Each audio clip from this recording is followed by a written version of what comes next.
देश के प्रधानमंत्री नरेंद्र मोदी ने एक ऐतिहासिक उपलब्धि हासिल की है। दरअसल वो देश में सबसे लंबे समय तक प्रधानमंत्री के पद पर बने रहने वाले पहले गौरवशाली व्यक्ति बन गए हैं। इसी के साथ प्रधानमंत्री नरेंद्र मोदी के सफल कार्यकाल के 12 साल पूर्ण हुए हैं। तब इस बात का जश्न भारतीय जनता पार्टी की ओर से जगह जगह पर मनाया जा रहा है। उसी के तहत वडोदरा के मांजलपुर के कुबेरेश्वर महादेव मंदिर में वार्ड नंबर 17 के काउंसिलर समेत के अग्रणियों की मौजूदगी में विशेष पूजा अर्चना का आयोजन हुआ था। दरअसल वार्ड नंबर 17 के काउंसिलर हिरेन सुखड़िया के साथ भारतीय जनता पार्टी के उप प्रमुख नरेंद्र पटेल और अन्य अग्रणी वहां पर बड़ी तादाद में मौजूद रहे थे और उपस्थित इन सभी की मौजूदगी में मांजलपुर के कुबेरेश्वर महादेव मंदिर में विशेष पूजन अर्चन और महाआरती का आयोजन हुआ था और इसी के साथ प्रधानमंत्री नरेंद्र मोदी के दीर्घायु के लिए सभी ने ईश्वर से प्रार्थना की थी। બધા જાણે છે કે ભારત દેશના યશસ્વી આદરણીય વડાપ્રધાન શ્રી નરેન્દ્રભાઈ મોદીએ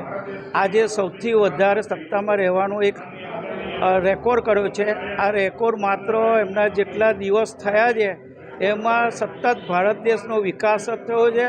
સૌનો વિકાસ વિશ્વાસ સાથે કલ્યાણ માટે એમને 2014માં વડાપ્રધાન તરીકેની દિલ્હીની સત્તા સંભાળી ત્યાંથી સૌથી શરૂઆત જ એમને ગરીબ લોકોના કલ્યાણ માટેની શરૂઆતની પહેલી યોજના આપણે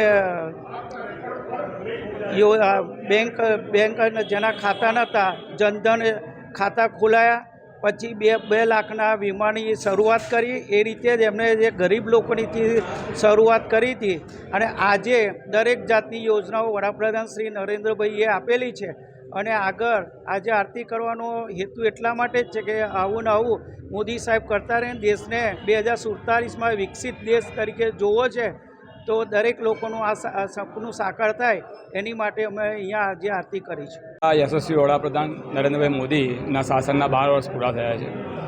આપણો દેશ આ 12 વર્ષમાં ખૂબ જ આગળ વધ્યો છે। આજે અમે પ્રભુના ચરણોમાં 12 વર્ષ પૂરા થયા નિમિત્તે એ પ્રાર્થના કરવા આવ્યા છે કે આપણો દેશ આ રીતે જ આગળ વધતો રહે। અમારું વોર્ડ નંબર 17 અમારા માચેપુર વિધાનસભા વડોદરા શહેર આપણું ગુજરાત અને આપણો દેશ ભારત આ રીતે વધારે પ્રગતિ કરે અને વિશ્વમાં જે નામ છે એ નામ કાયમ જાળવી રાખે।